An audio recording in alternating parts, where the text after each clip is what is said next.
My name is Igor Vitale. I'm a psychologist from the southern Italy. Thank you very much for your hospitality. Today I will introduce the project AgriTour and a lesson called Neuroscience of Food Applied to Agritourism. Anytime you have a question, just raise your hand, okay? First of all, thanks. This is my first visit in Vanuatu, so I'm discovering many new things, new territories, new spaces. We are within a framework of the European project AgriTour. And this is our project. We started years ago building this project, which is one of the first of the Erasmus Plus program in the Pacific Ocean.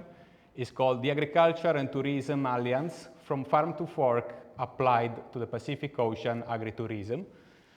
The farm to fork is a European strategy that deals with providing local food in the immediate territory in order to reduce the environmental impact. Here we are. We started years ago. We started with the first mobility in Fiji and Samoa. This is our second course here in Vanuatu. And here we are. This is the work we do. Essentially, our activity deals with the building partnership across countries, partnership between educational institutions. Then we write the project, and then we go to the implementation stage. So actually, we started this action mostly in 2024, and we worked together to build this idea much time ago. We are in the middle of the project, actually. My name is Igor Vitale. My background is in the field of psychology, work and organizational psychology. So it's an applied field of psychology in the labor sector. We mostly implement actions in the field of tourism and agriculture. Within tourism field, I've been a trainer, so trainer for company, trainer in the field of customer relationships, so relationships between guest member and customers, difficult relationships with customers, and also I worked as a mystery guest, so an evaluator for hotels without stating to be an evaluator as a guest. Together with me, Dr. Agnese Federica Gobbi, which is our co-writer, technician, visual artist, and photographer. Here, this is my hometown. I come from Foggia. Foggia is in the southern Italy. I don't know if you ever heard about Foggia. That's not very famous, but okay. It's in the southern Italy. It's in a region called Puglia, which is mostly south, very extended. It's the heel of the boot, actually. And so before to come here, we did a very long travel. It's our third activity in the Pacific. What's around our territory? It's a territory characterized by a wide biodiversity in the sense that we have both islands, a very little islands called Tremiti Island, coastal areas, lakes, mountains, but also lowland. And it's mostly an agricultural site. 40% of our company are in the agriculture. So tourism is an emerging field. It's coming, okay, slowly, slowly. But luckily, it's coming a very sustainable form of tourism. We have a predominance of agriculture. We have challenges in employment. We don't have among the best quality of life in Italy. It's one of the worst, actually. But we are first in the statistics for happiness in Italy because we don't consume any antidepressant. This is statistics from the Italian Institute of Statistics. So 40% of our companies are from agriculture, and we use these agricultural elements to build tourism actions. As I told you, 37% of the companies are about agriculture, and in Italy is 1/3. Is 13%. It's much less. Big invitation to come to Foggia. I know it's not close, but in this project we have also an activity in Foggia. So there will be a mobility in Italy and Slovakia, and a part will be done in southern Italy. This mobility will be also fully recorded in this educational part and made available. Because in that territory, we can show examples of agritourism, what's working, what's not working, but these are possible lessons that could be transferred in other territories. It's planned in our AgriTour project to see it realized. It will be in the next year. And this is the activity we will do in the project. 7 days mobility in Italy, entirely dedicated to practical experiences and applications. So there will be very few frontal lessons and then only working in the field with real operators of agritourism. So what we do and how to replicate actions. There will be actually more than one site place. It will be a Foggian itinerary with many types of activities.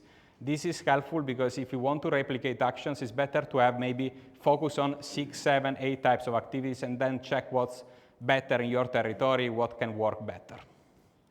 Show you some examples. One activity we do very often is the practical workshop in the area of food.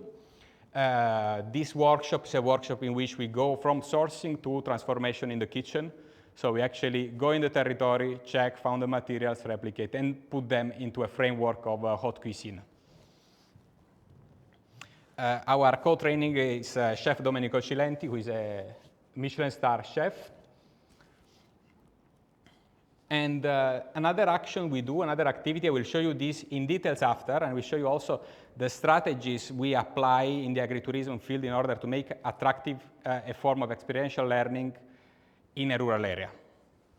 This is another program we have, which is an ethnobotany workshop, in which we have a botanist, an ethnobotanist, recognizing the plants, showing their peculiarities, their nutritional factors, how you use them, let's say, the scientific part.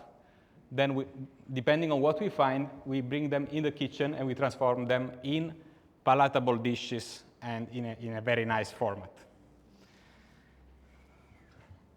So these are types of formats that we implement and that we can replicate. We have one entire module about bakeries. So this is only about cereals and the different formats of cereals we have in our territory and how to transform them in bread or focaccia or other typical formats we adopt. Again, this is an experiential learning. We have one program we can replicate. It's only about wild herbs. Wild herbs are part of our culture. And of course, recently it became a trend to use foraging also in a context of haute cuisine. Of course, also this program is an interactive program in which we explore a territory, replicate strategies, and especially this place is in the mountains, so it's another territory. They are famous for green weddings. In Italy, weddings historically was very, cannot say, very based on quantities. I don't know how to say, but there was lots of food waste. Today, we are going into a transition which is much more sustainable. So he promotes this version of green wedding, which is essentially very sustainable, mostly vegan, but interesting. Another program we do is called Ethical Wines, and is about sparkling wine in a city called San Severo. This program is based on the technicalities behind the wines, but also about what's the hidden side of wines, because among all types of beverages materials, wine has a simplified version of the labeling. So in the labels, you don't see everything. Most of the materials are given as a standard. Of course, consumers cannot recognize the qualities behind. This is another program we can implement, as well as artisanal fishing workshop. This is a fishing site, that one. It's called Trabucco. It's very old. Or cooking team building and so on. In this program, I will show you how to replicate actions of this type. There are some calls within the Erasmus Plus program that allow to create joint programs with Vanuatu, but this is based on some specific policies. Europe, while funding this kind of programs, indicates also the policy strategies behind. These policy strategies are the presupposition to build an effective project between Europe and Vanuatu. So what's European Commission telling is that it's possible to finance these actions if some political priorities are followed. So Vanuatu can join the program through a call called Capacity Building in Higher Education, which means that mostly we are talking about exchanges between universities from Europe and from the Pacific Ocean. Together with these universities, other entities can participate. The next call will be November 2026, actually. We start this year, and funds up to 138 million Batu per project. This is the priority.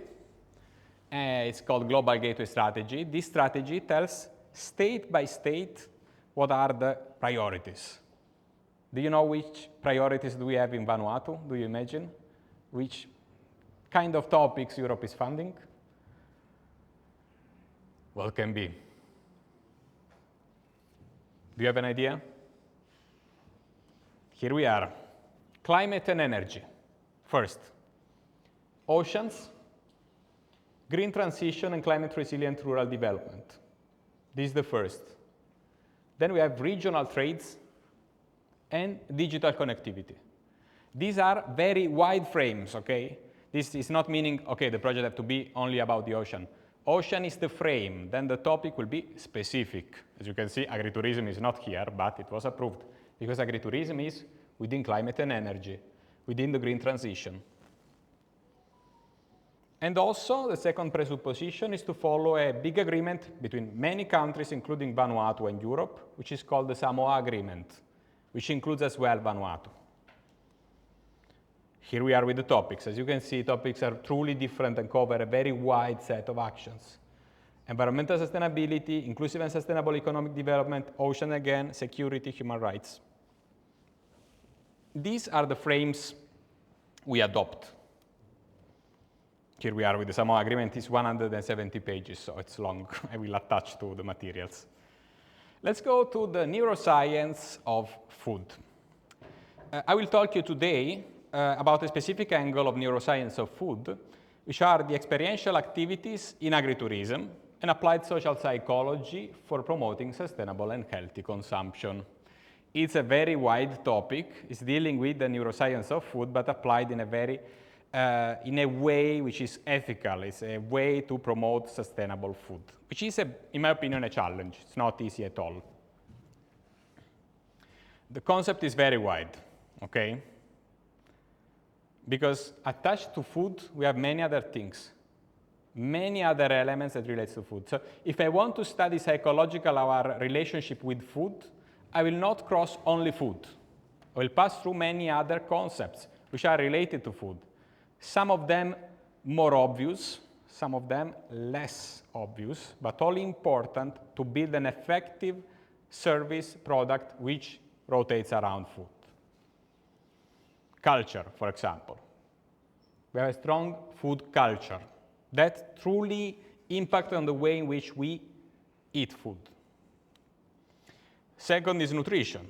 Obviously, food is related to nutrition. Okay, so food and nutrition relates as well to health. Then we have identities. In Italy, it's very strong, the regional identities about food. We truly locate the food in the specific territory. It can be the city. We consider 100 kilometers distant. Relationships.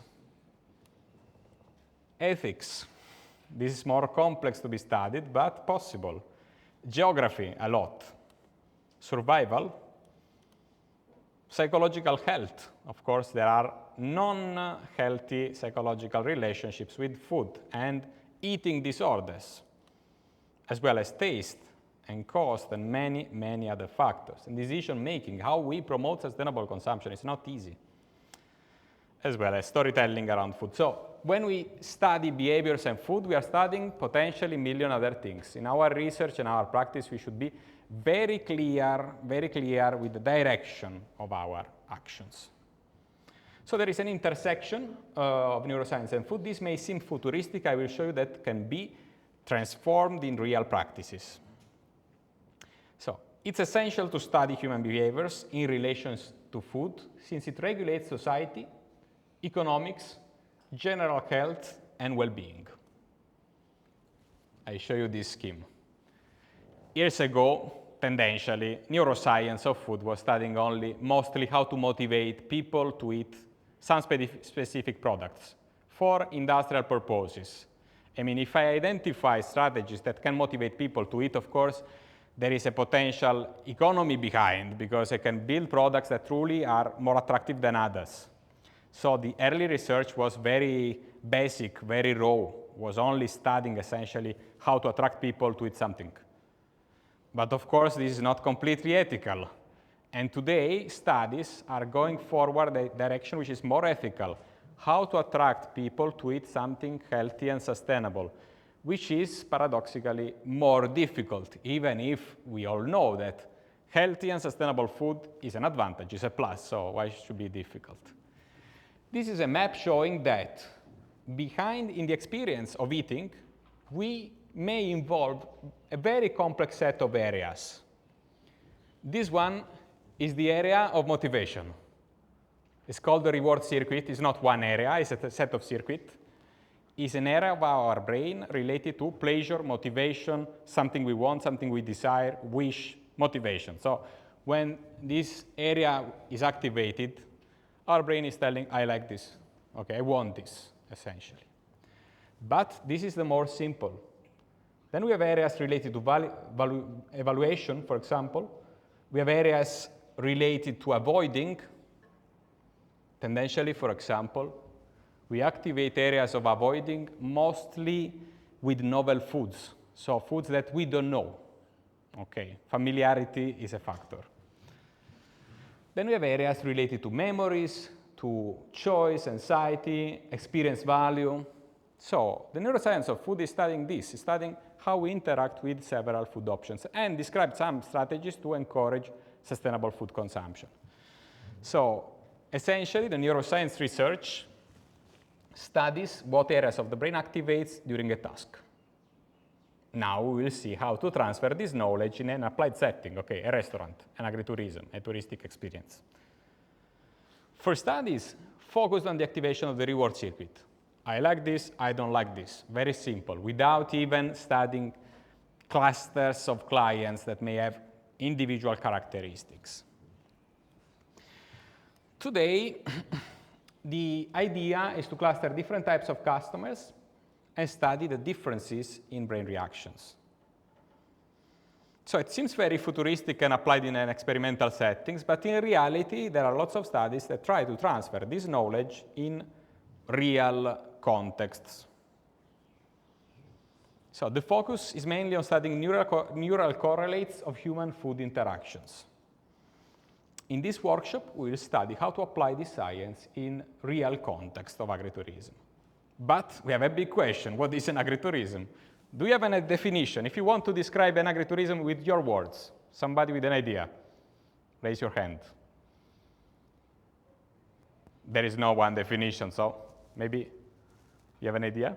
Yeah. I suppose tourism inside agriculture fields, discovering what the country is producing, trying the food that they produce for someone. Tourism within an agritourism field, yeah? Other things? Other ideas?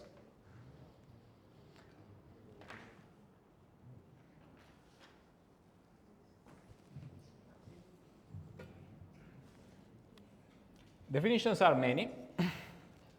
Okay, I will show you what's applied in Italy, which is not the only definition. In Italy, agritourism activities are farms. Okay, so mostly they produce food. Their primary income should be production. Okay, so it's tourism attached to agriculture and not vice versa. It's not to, agriculture with tourism. We use the concept of multifunctional farming, which means that these companies, these production companies, also do other actions, other activities that support their income. Multifunctional farming means farms offering other services which are not only production, including tourism. So agriculture in Italy is not only producing food.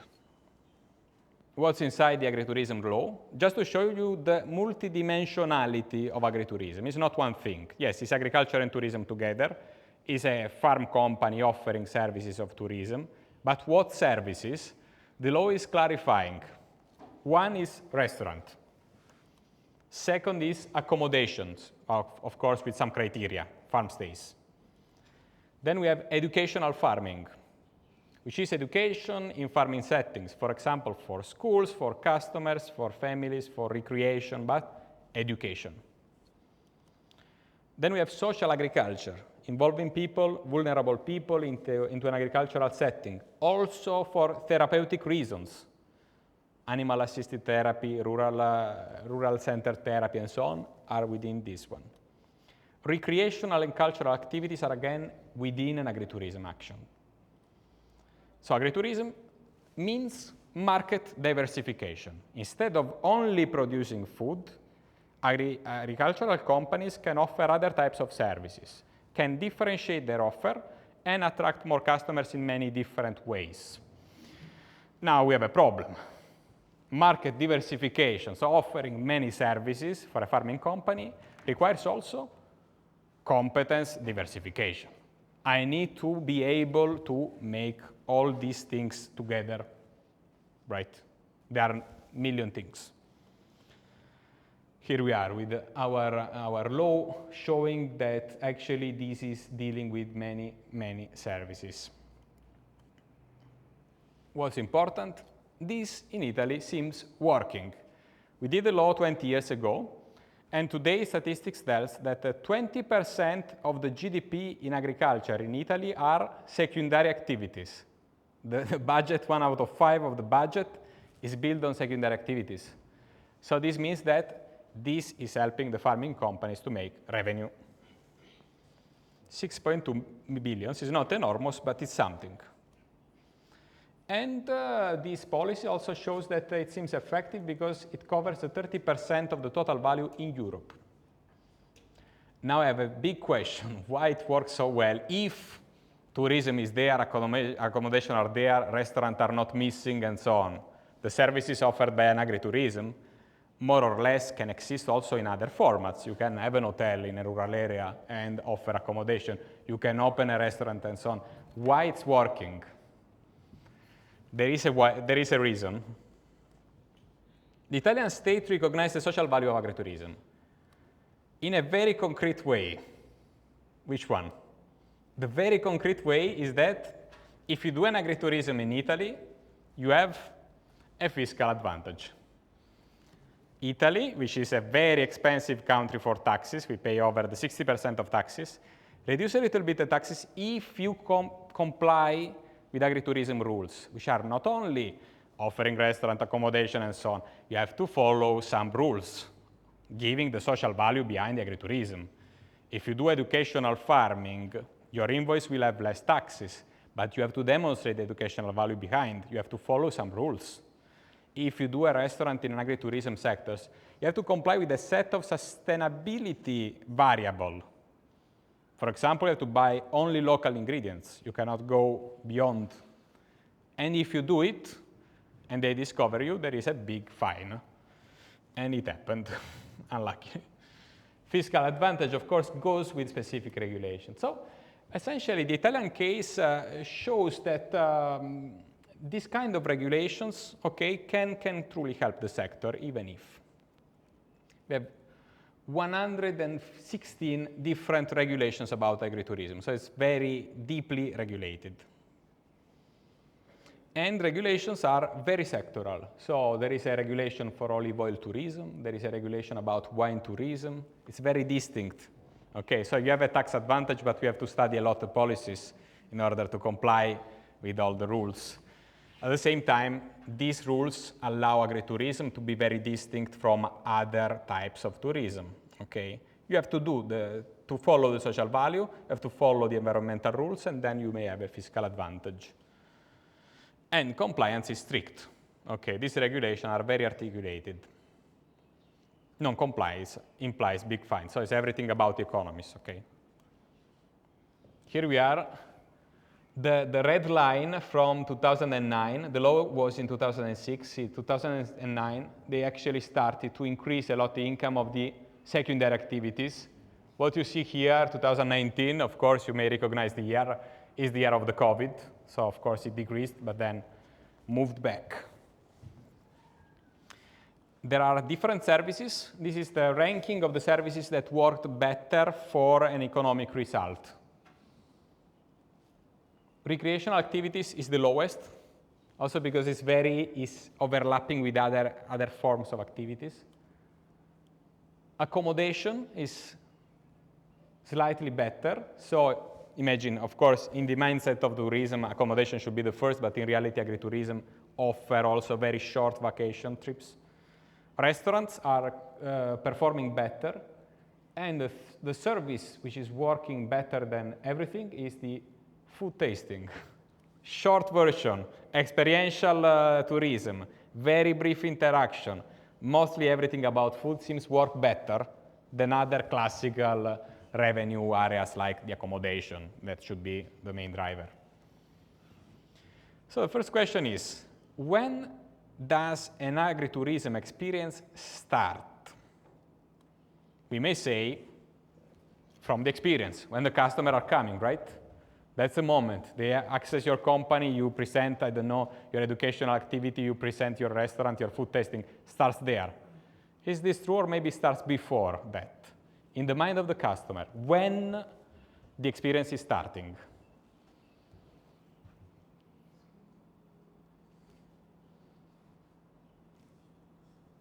Start there or before? Before, start before. When is very difficult, but for example, if you decide to, I don't know, enjoy some touristic experience. I decided to take, I don't know, 3 days of vacation. When it starts experience? When I decide at least, or maybe even before. When I start to think and to plan, I want to take 3 days of vacation in that place. Is there that the touristic experience is starting? How? What is our mind process in dealing with touristic experiences?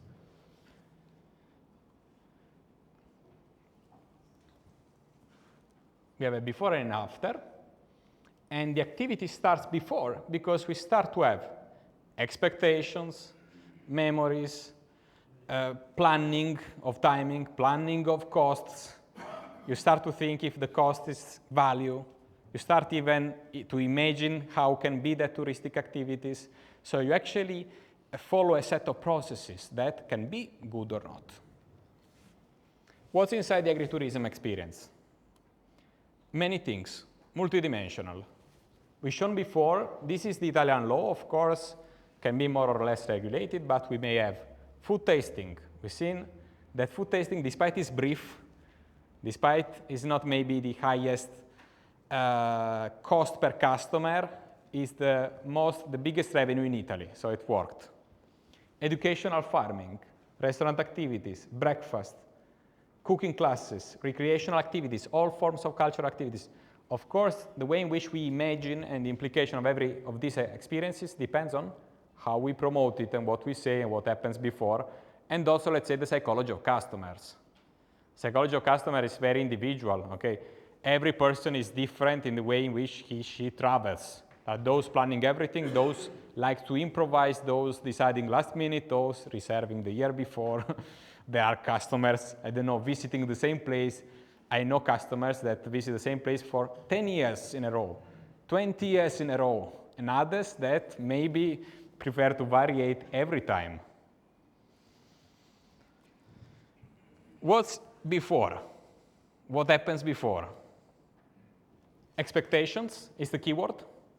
The customer builds an expectation about that experiential activity. How? On the base of sources he has. Interest, and then of course there is a process of decision making. Deciding, okay, I have 3 days, I want to do this experience and not this one. There is always a choice, okay, there's always a limited time for these touristic experiences. Then we could extend our study. If we want to design an effective experiential activity in agritourism, we should also consider the after. Here we build the expectations, right? We build our image of that experience and we decide, okay, this image is positive under some points of view. Maybe I may like the food, maybe I may like the idea, maybe I want to try something new. Then I experience, and what happens here? Maybe that our expectations are met. Maybe our expectations are lower than what happens. Or may also be that our image of that vacation it was much better in the imagination, right? Imagination was perfect. We're in the office and of course we're thinking, oh, I can't wait to see the vacation, then you go in the place and it's nothing special. But sometimes when you design touristic experience, sometimes you forget the after. What's in the after? What may be in the after? What may be in the after? There are many things in the after, okay? Still is individual. I tell you my favorites. Memories, good memories, bad memories, okay? Learning. You may learn something you bring in your real life. Okay, I go into a cooking class, I learn something about that material, I want to reuse it in my real life. You learn something that you may extend after the vacation.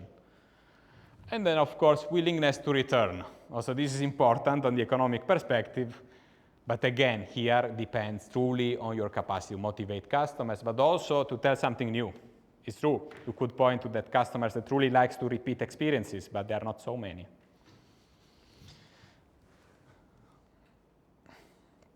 If you want to design effective agritourism experience, you should be able to deal with all the three areas. Okay, there are those who are very, very good in the first one. They are very good to attract lots of customers, but then here they're not very good. And here you will have negative memories and negative word of mouth, a problem. You should be very good here, and then have a room, a little space to do what? What's that? Fundamental. To go here and surpass the expectation. You have to build expectations, give a reason why they come to you, and here do better, which is not easy. If you do these two things, you will be able to build memories and to build educational value behind.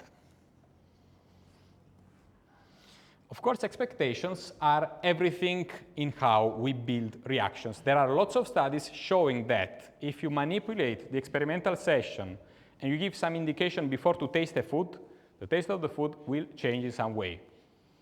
There is an experiment about wine showing that even experts, if you tell that a wine costs more, they will over-evaluate the taste of that wine, even if the wine is the same. There are also experiments showing that if you focus the attention of your customer to a specific element of the taste, the person will overestimate the value and the taste you mentioned. So expectations are everything. Experiential learning impact on our procedural memory. So the advantage of this on a brain reaction is that you show procedures rather than frontal learning. So how we build memories and learning, how we project agritourism experience in order to build memories.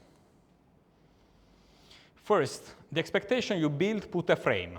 Okay, what you write in your advertising, what you write in the description, what visuals you use, build expectations that affect the decision making first and then the evaluation. I'll show you examples. This is a kind of recent experiment. A user on X showed this image and told, I just generated an image in the style of Monet painting using AI.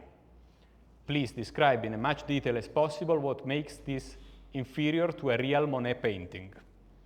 Put this image, this painting, into an account dealing with art and told, this is a fake Monet. It's done with AI. Please tell me the differences with the original. What happened? Everybody commented that image is very negative. They told that it's made with AI, so it's very weak, it's inconsistent, it's busy, it's artificial, it's AI generated, so it's much worse than the original. It's not Monet, it's absolutely, everybody told it's fake, it's very bad, it's very negative, that painting. I cannot evaluate a painting, I'm not an expert. But those answering was answering with the criteria in their mind, right? Because they read AI, so. Commenters explained why, in their view, the AI image was worse than the real work of the French Impressionists. But do you want to know the truth? This is an experiment about frames and should tell you something. You really want? It was a true Monet. Okay, it was true. But the frame, the two words, misled 1,200 people. Nobody told it's a nice artwork. Only because they read this is a fake AI something. See how easy frames can mislead people. Okay? The image is there. You should evaluate as it is, but the frame redirected the attention of people that claim to be expert of that sectors. This shows that frames mislead people in a negative or positive way. Few words, it was 3 sentences, okay? Was more than enough to mislead many art experts. 1,200 comments, 5 million views. this shows many things. But that few words put a frame.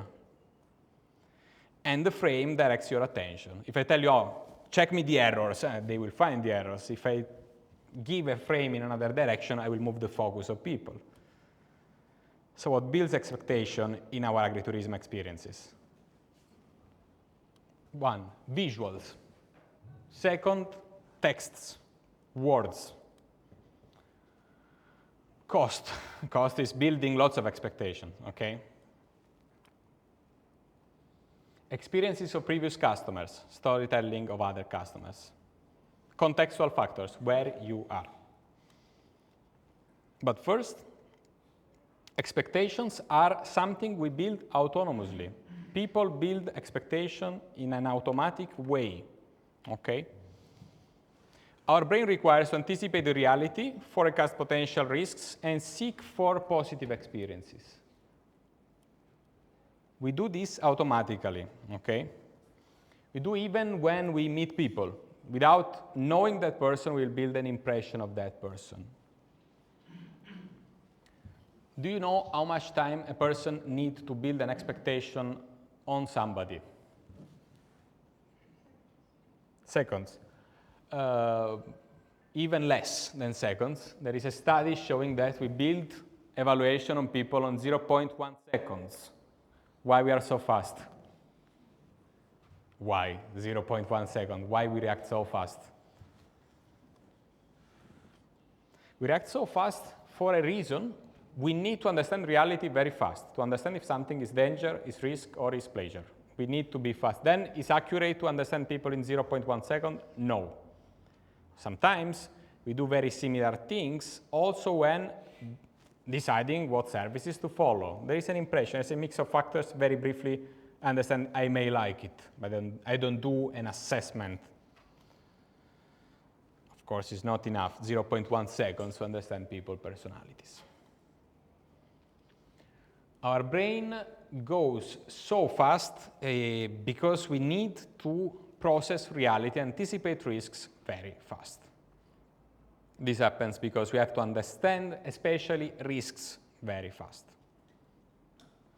Of course, this happens also with the experiential activities. Okay, when we decide to buy a service, this happens in a very, very fast way.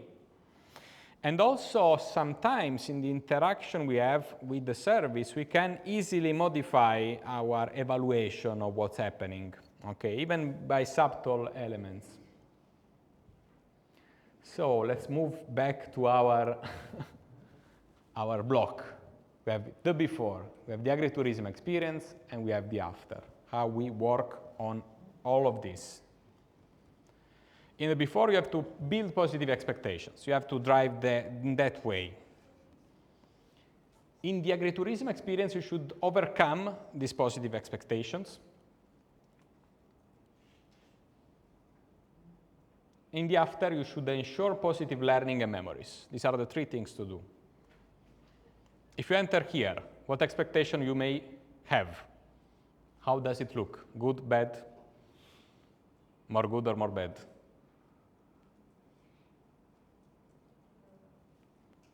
Expensive or cheap? Expensive was very clear. Okay, good or bad? So-so.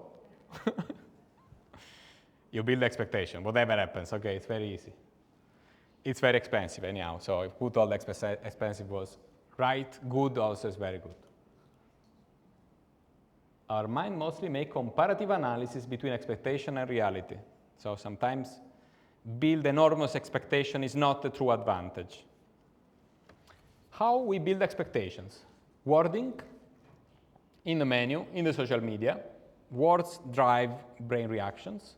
Labels and awards build expectations. Sometimes awards can be twofold, in the sense that can build enormous expectations. Visuals and contextual elements, other sensory elements, storytelling. These are 5 ways to build expectations. So, some suggestions to increase the attention of customers toward food options and experiential activities. First, food words activates the reward circuit. So every time you describe food options, use the name of the ingredients. You don't use metaphors, you don't use other ways. These focus the attention of the food rather than on the artistic side. The name of the ingredients also promotes most clarity and transparency. There was a trend sometimes in hot cuisine to use these very artistic names, very futuristic, but in reality, it's shown that ingredients are the best. You have to put ingredients in the name of the plates. You should also use visuals to attract the attention of people with food. Then we have other strategies, okay, you can implement in supporting the attention of customers. Second strategy, focus on the taste expectations. Our capacity to recognize taste can be misled in many ways. In reality, our capacity to taste food depends on a various set of factors, but essentially on the attention we put on the food. So, for example, if a description is focusing on a specific element, a specific peculiarity of that food, our capacity to recognize it will be increased, not because we are better, but because our attention is there. So there are lots of studies that shows, for example, that if the context of a restaurant is distracting the customer, his capacity to recognize taste will be lower. This is good if the food is not so-so.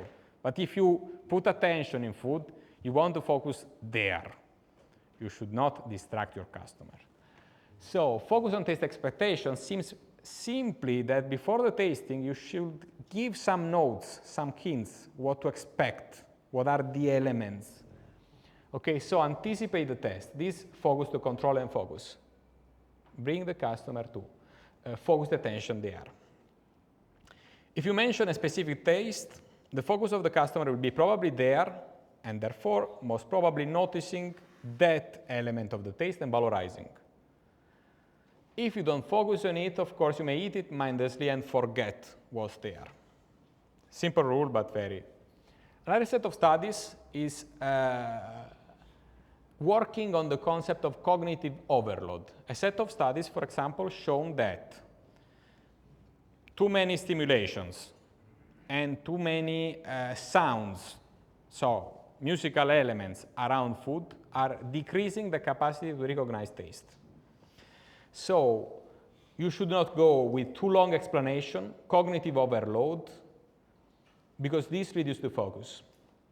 And again, not too many sensory stimulation, because even too many visuals distract the mind of our customers on taste experience. This may be the biggest expression of cognitive overload. It's a very nice restaurant, but as you can see, they point everything on visuals. It's called The Alchemist.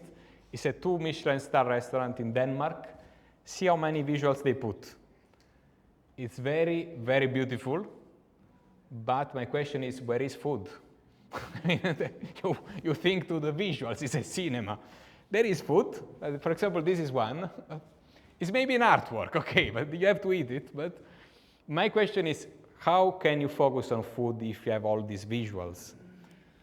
This is another one. It's a caviar. This is a heart with all that light. Okay.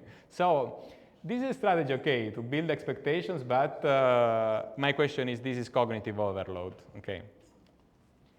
Another strategy I suggest is the short menu value. Short menus are often better, A, because you reduce the number of preparations, but at the same time you can focus on high quality ingredients. 2, it prevents food waste. And also 3, prevents the dilemma of too many choices. It's demonstrated that in human decision making, you should not put too many choices. This distracts the attention of the customers and put difficulties in deciding. You should be very simple. 5, add non-usual elements. Okay, there should be something new and non-usual in your memory. This happens because our brain focuses on elements of novelty and surprise. We are attracted from something which is distinct from average. Non-ordinary elements can catch attention and provide distinctiveness of our offer. Maybe also a classical ingredient, but maybe change the texture, change the presentation, change the combination, the flavor combination, and so on. 6, show food. Show food is not meaning necessarily you have to put images on the menu, but for example, you may have an area prior to the area of dining which you show food. Or, for example, you may show the kitchen, have an environment that shows also the kitchen. That promotes transparency and also is demonstrated. Food activates the reward circuit. It works. Prefer always procedural memory on declarative memories. Do something to your customers. Don't make your customer completely passive to your explanations. Give tasks, make them do something. This works because we are stronger in reminding what we do compared to what we listen. For example, when I was young, I was doing fencing as a sport. Now I'm very weak, but I can replicate the same moves because my brain memorized some procedures, some physical things I do. I will be slow, non-coordinated, but I can do. I don't remember what we did in the lesson of 12 years ago at school. That's declarative memory. I don't remember anything. Okay. Procedures we memorize, so do something. Then after you build expectation, explain. Okay, there are those explaining dishes for minutes. Sometimes I've seen people truly only explaining. Then you eat and maybe you don't find an explanation.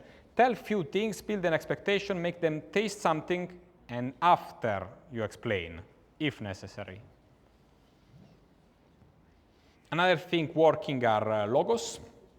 So mentioning geographical indications, sustainable labels, clear sourcing, and build well-being and support the healthiness of your options. I will show you some strategies that are applied in menu building for supporting sustainable food. There is a tendency recently, which is the tendency in the studies around nudges, which are strategy to push somehow in a kind of gentle way the food choices of your customers. So rather than putting options or forcing, let's say, these strategies help to support decision making towards healthy and sustainable food. And I will show you some things that are absolutely not obvious but working in a specific way. This study, for example, shown 8 types of replicable actions you can do for promoting sustainable food consumption in your food offer. Can be restaurant, can be agritourism, can be whatever. Very simple. Many of them are based on principle of attention. In building your menu, you can make sustainable dishes simply more visible. What's more visible is more probably on your attention, will probably more select that one.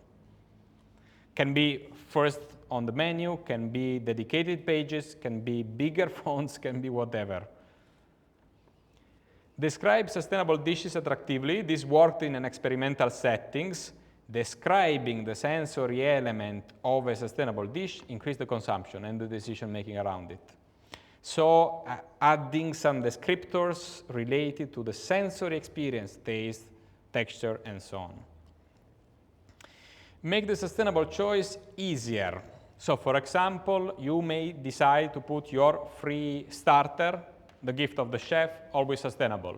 This put an imprinting, for the customer that will probably follow the same line. Or for example, put as a standard side a sustainable one, which is better for you, is better for him. Then of course, give other option. Show that sustainable dishes are appreciated. That may be labels around food related to the sustainability.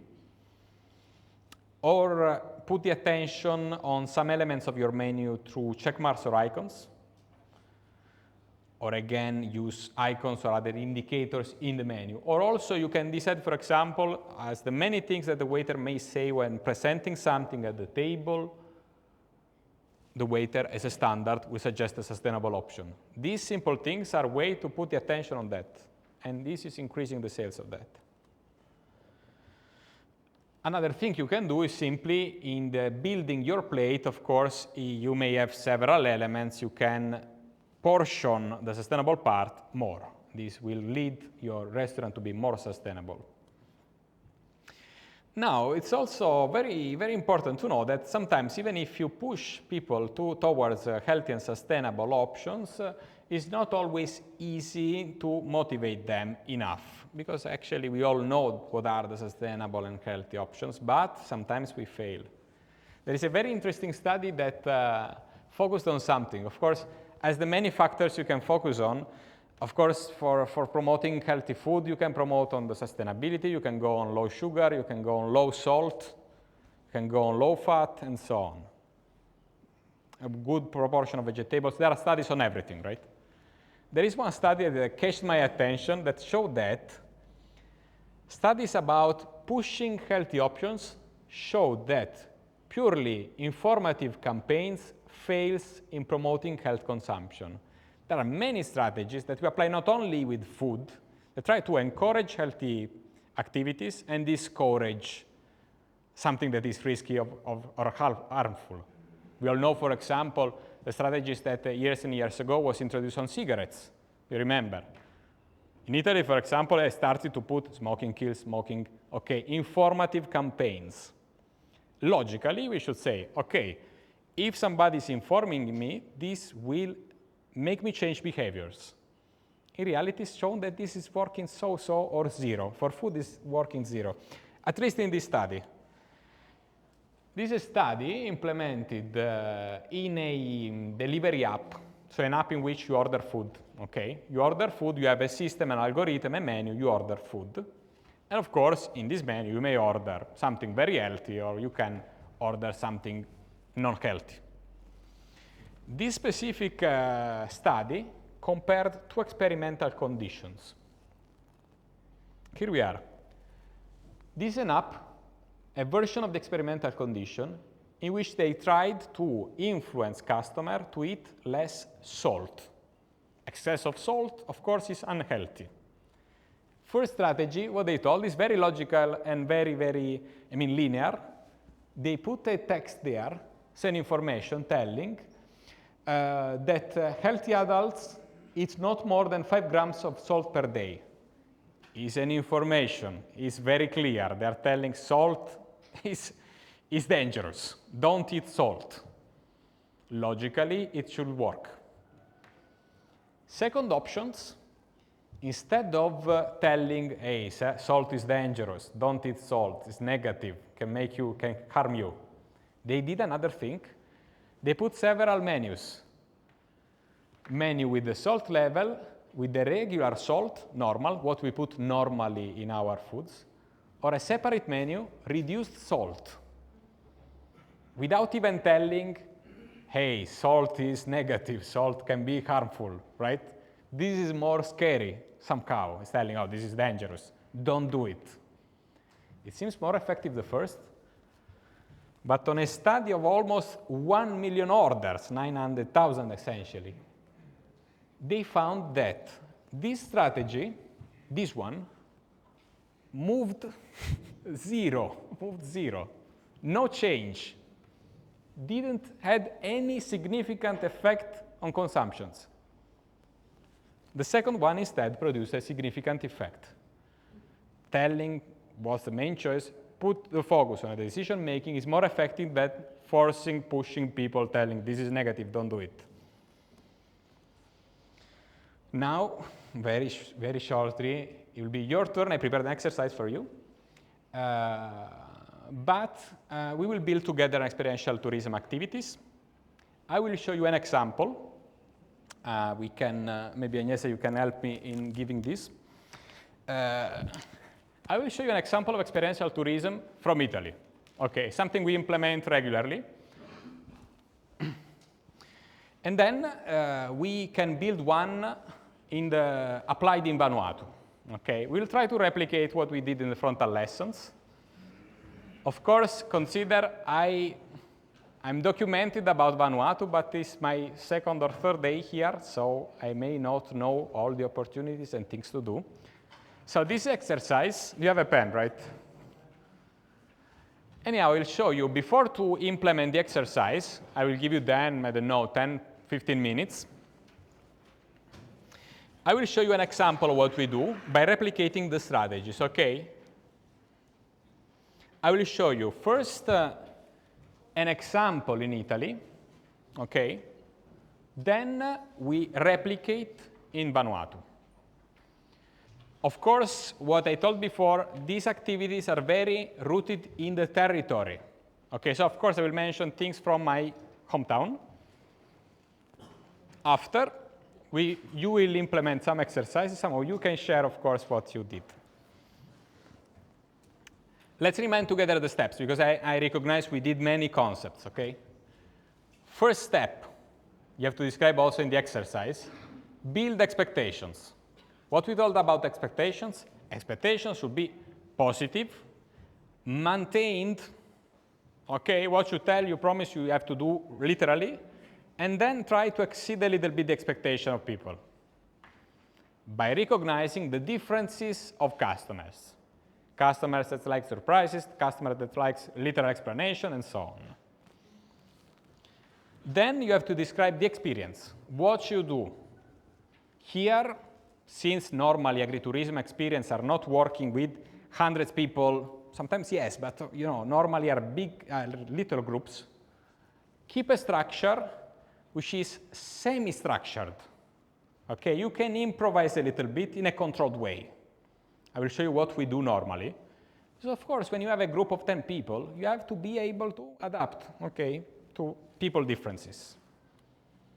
Step 3, remind that you are not working for selling the service and ciao, finito. No, you have to work there to make learning and memories, to extend the experience after. The person have to go out there, maybe not with the best experience of the world, but with a good memory. This is essential. And of course, the memory depends on your capacity to transmit information and make something replicable by the customer, so easy, okay, but also, usable, replicable, continuous. Here I show you our experience, okay, this is something we do very often, and I show you what we do, and of course, sometimes work better, sometimes so-so. How we build expectations, we told. Visuals, text, information, awards eventually, things that can cost, of course, things that can build an image before the customer reach your experience. What to expect should be maintained literally and exceeded a little bit. What we do, there is a location. So we show the location, which is a city in the southern Italy called Peschici. Then, second thing, cannot say build authority, but build the reliability of the sources. Who's talking? Who's talking in that experiential activity? Is the owner? Is an expert in something? Is somebody with a peculiar expertise in some areas? In our case, we have 2 experts. One is a chef, so he's a chef. A second gives the science perspective, is an ethnobotanist, giving reliability of sources in terms of nutritional claims, health claims, history, all the elements around herbs. Credibility. One has a qualification. The other has a Michelin star that is something rare in our territory.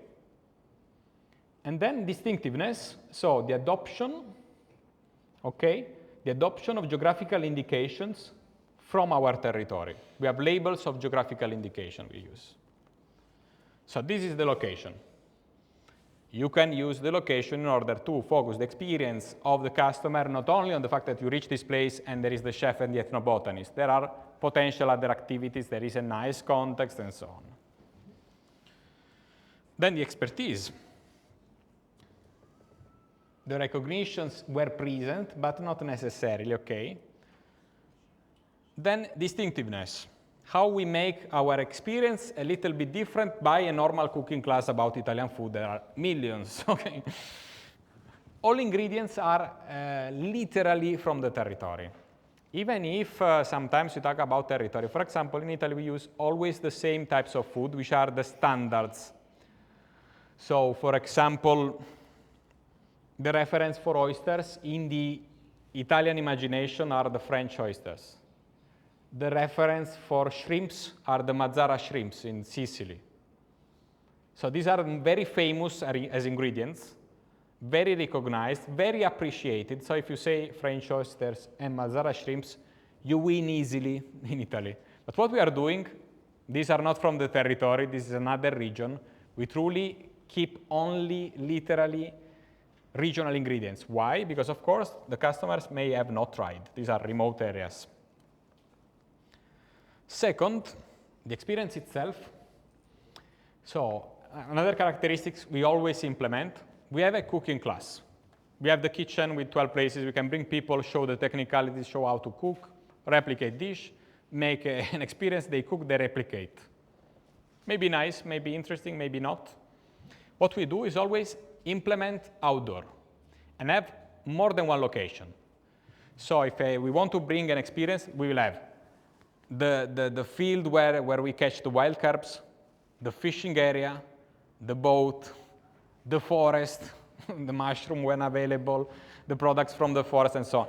So we have 5, 6, 7 possibilities, the wine visit. We have all these possibilities. What happens? We give 7, 8, 9 images that will become 7, 8, 9 memories, and we put the experiential learning.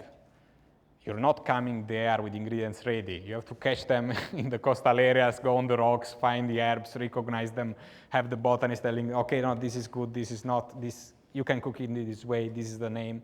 You recognize in this way. You are doing things you memorize much better than a frontal lesson. You mix the art and the science. The science is the botany in this case, but can be another science, of course. The art is plating, representation, descriptions, storytelling, okay, human sciences side. We go always from source to cooking, and we never go with long explanations. Few stories, then action. Okay, we always do brief chunk of information, then actions. It's not always like this. Sometimes, for example, I've seen in some cases very important wine tasting, 7, 8, 9 wines, with long description of every wine. You don't remember anything, normally. You remember 0. But they do it this way. After the third, you remember 0. In this case, you have to give very short information, then an action. Storytelling, explanation comes after. First, you make them do something, then you explain the logics. You make them try, and then you explain the logic. First the action, then the explanation. Indications are very simple. So here, for example, we went into the Gargano, and the structure was present, where to go, what to find, but the materials we find was, I mean, kind of, cannot say random, but I mean, depending on what we find in the field. Of course, working in this way gives you also the real taste of sustainability. Rather than giving standards of food, we see what we find and we improvise after. This is also giving a touch of uniqueness to your experience. This time we found a sea fennel. Tomorrow we find another thing. The variability in sourcing and availability will give a touch of uniqueness to the experiences. Okay, this time we found some elements, next time another. Then what we have, okay, we have a set of materials that are sometimes some elements kind of standard, some others depending on what we find, and we build the experience there. So after the outdoor, we go in the cooking class and we see what happens. Also, when there is, for some reasons, no time, this is the variability factor, there is no time for going to sourcing, or there is not nice weather, that sometimes happens, okay? What we do, we call the providers, and the providers physically come with something, can be fish, can be mushrooms, he's coming physically. They have to see physically, that's the local source is coming and explaining what's found. In this case was some mushrooms, cardoncelli. The outdoor experience also gives the opportunity to make some moderate physical activity, depending on where you go. We have pathways, you go up, you go on the rocks, so it's nice. The landscape is kind of unique, so you can use it, I mean, visually. It also gives the opportunity to make many photos and bring truly this memory. You may like more to take a photo here while sourcing, rather than in the cooking class, maybe less beautiful, and the images are powerful. Another element of distinctiveness, see how many slides I'm putting on distinctiveness elements. These are very important because make your experience unique, not truly replicable in other places, is the focus on herbs that actually are sometimes not used because you don't find it in the supermarket because they are rare, they are wild, not structured, and so on, but can be tasty and healthy. For example, I learned of some herbs that I never tried before, like viticci or sea fennel. This sea fennel is a coastal herb. You don't find it in the supermarket, but it's there. You may use it. It's very oceanic. It's a nice taste. It's fresh. You can use it with fish. Or also viticci. You know what is viticci? I don't know in English, but it's the liana part of the vine leaves. Okay, it's not a leaf. It's the liana, this part of the plant. I didn't know it was edible. It's edible. It's also nice, but nobody knows, of course. Of course, these things, selecting herbs or ingredients nobody knows, gives a touch of uniqueness. Unusual ingredients are very important because, of course, put an element of novelty. Novelty means I have to understand what, on average, my customer may already know, and I have to tell something they don't know. If you tell something true, correct, amazing, but they know, you don't catch attention. Remember the experiment before. Salt is dangerous. Everybody knows. What's the attention? 0. Changing behavior? 0. Menu. Remember, you can decide to reduce salt. Click here or here. It works. Rare ingredients, catch the attention. Okay. Catch the attention, put the focus, which means create memories. And of course, okay, then we transform it. We normally do also apply this strategy.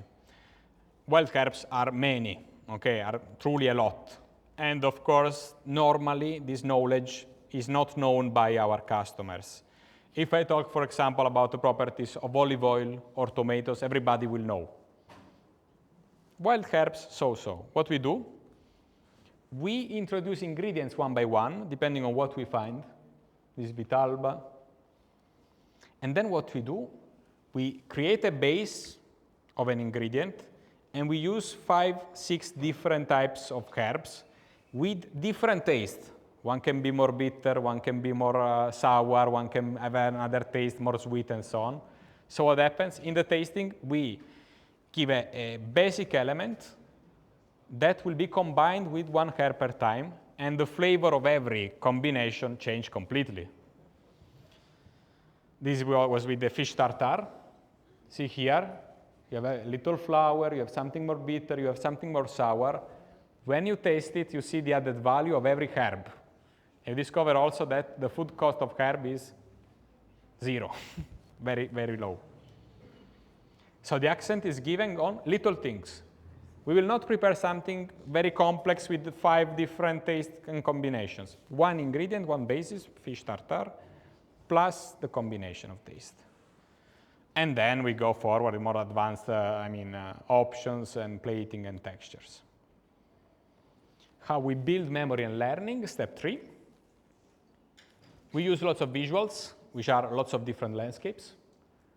We use the variety of wild herbs, so we do education about 5, 6, 7 types, their nutritional properties, their sensorial elements, and so on. And then we refine the tasting skills concerning herbs and unusual flavors. We give basic knowledge, essential skills, okay, things that they can replicate. We never go complex. We always think this can be a learning for our customers. What we are telling now is truly replicable by our customers or not? Because if I say something complex, okay, they will tell it's nice, but they cannot reuse it. It's not learning, it's knowledge. And now it's your turn. Okay, let's build together this exercise. I can also help you, of course, if you have any questions. Let's start. Do you have the paper, right? Great. Okay, so let's give 10 minutes, 12 minutes. So we have 3 stories, 3 experiences. Consider I don't know mostly anything. I only studied Vanuatu on documents. I arrived 2 days ago, so you have to convince me that the idea is feasible and curious. Okay, so Joel, Niva, and your name is? Josela. Okay. What are your main ingredients? What are the main topics of your stories? My Mine is food. A food? Okay. Mine is Tana Coffee. Tana coffee. I tried. I tried the Tana coffee. Mine is seafood. Seafood. Nice, nice, nice. Okay, maybe Joel, you can tell us the first experience, how you feel the exercise, how you think that this activity may be promoted. Thank you. My name is Joel, and I study tourism and hospitality, and this is my last year here at National University. I come from Palma Island. It's located on the northern part of the region. Here I'm choosing the flower. There is a unique flower on my island, Palma, in my village called Bauleli. This flower is called on our dialect Haisu. Haisu is unique from Vanuatu. You cannot find it in other island in Vanuatu, only in Palma. Haisu is a flower and it's a eaten flower. And it's grown wild.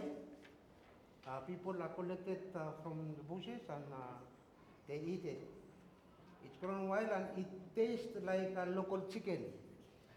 If people make a soup out of it and then you come and taste it, you didn't see it, you think that they eat a chicken but you only have the soup of it. But it's not, it's a flower. The soup is very tasty like local chicken. There is no different at all. It's not chicken that imported. No, the local one.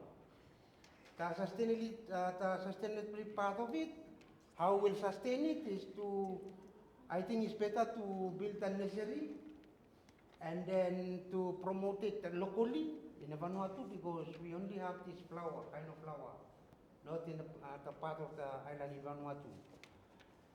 And then we can promote it like sell it, give it to the vendors to sell it or promote it in local kitchen or restaurant in Vanuatu, and we will have the unique dishes in Vanuatu that you cannot find it elsewhere more in the Pacific, not more in the whole world, only in Vanuatu and come from Palma Island.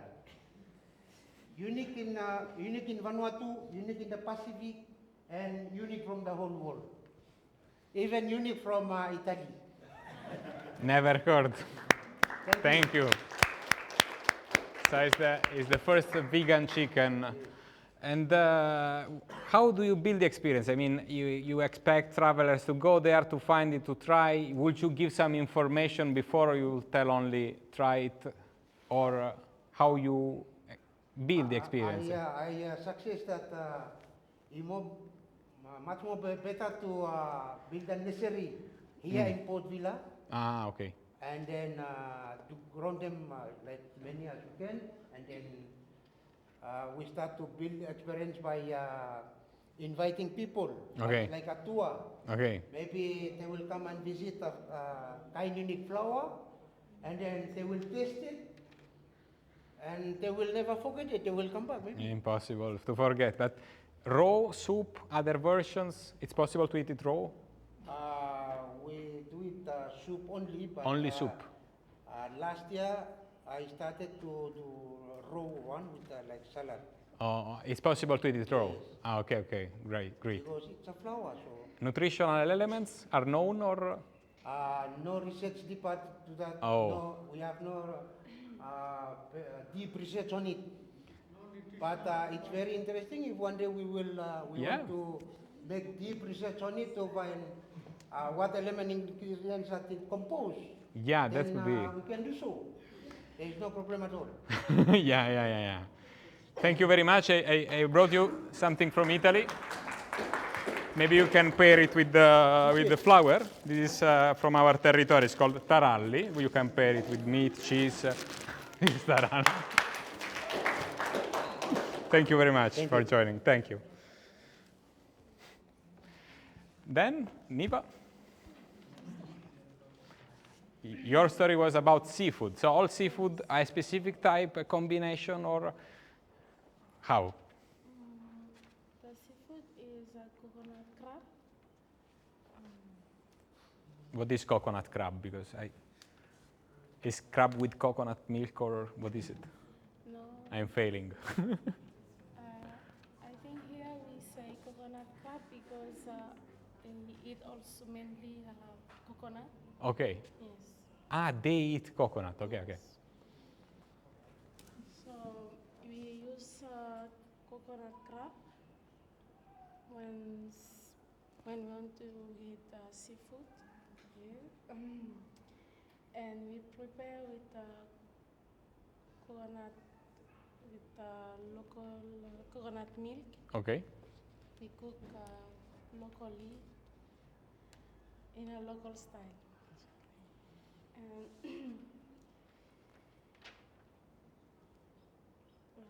for the strategy that we will adopt is we must to make a restriction in a certain area so that we have a sustainable coconut crab. Okay.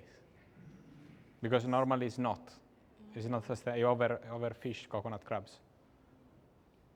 Yes, but Okay.